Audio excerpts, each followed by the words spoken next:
Dosage d'un acide faible par une base forte en utilisant un indicateur coloré. Pour titrer, on a besoin d'un statif, une pince, un acide fort, une base forte, une burette de 25 ml, un Erlenmeyer, un indicateur coloré et une éprouvette graduée. À l'aide d'une pincette, on rince la burette avec de l'eau distillée 3 fois.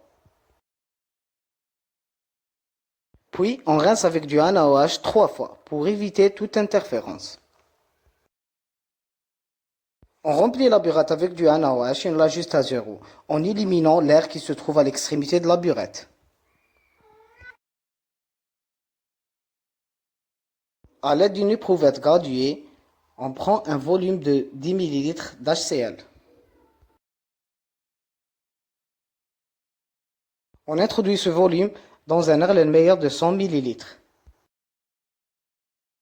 Puis on ajoute quelques gouttes d'indicateur coloré bleu de bromothymol, qui donne par la suite une couleur jaune orangé.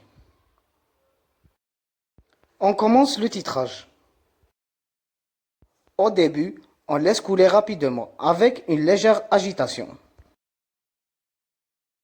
Quand on remarque une apparition d'une couleur bleue qui disparaît, on laisse couler goutte à goutte.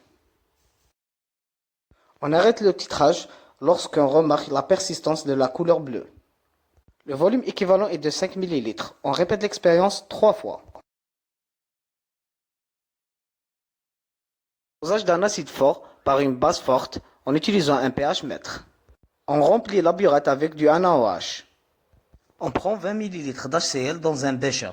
On met le tout sous agitation magnétique. On commence le titrage millilitre par millilitre.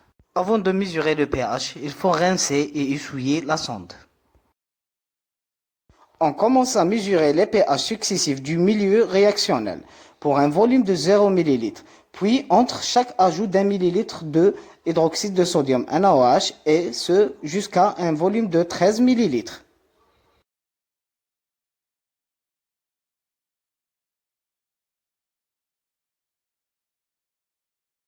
Dosage d'un acide faible par une base forte CH3COH NaOH en utilisant un indicateur coloré phénophtaline.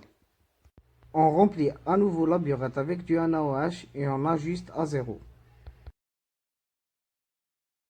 À l'aide d'une burette graduée, on prend un volume de 10 ml d'acide faible CH3COH.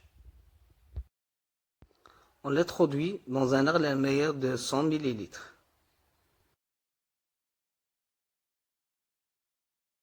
Puis on ajoute quelques gouttes de phénophtaline. La couleur est transparente. On commence le titrage. On ouvre le robinet. Au début, on laisse couler rapidement.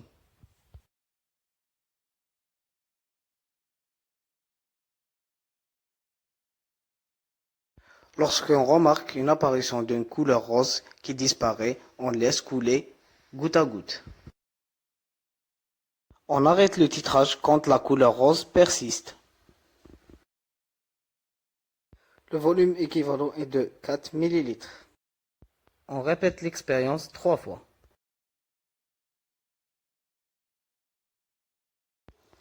Dosage d'un acide faible par une base forte en utilisant un pH mètre. On remplit la burette avec du NaOH. Puis on prend un volume de 20 ml de CH3COH. On met le tout sous agitation magnétique. On commence le dosage. Avant de commencer la mesure du pH, il faut rincer et essuyer la sonde. On mesure les pH successifs du milieu réactionnel pour un volume de 0 ml, puis entre chaque ajout d'un millilitre de NaOH, et ce jusqu'à un volume de 13 ml.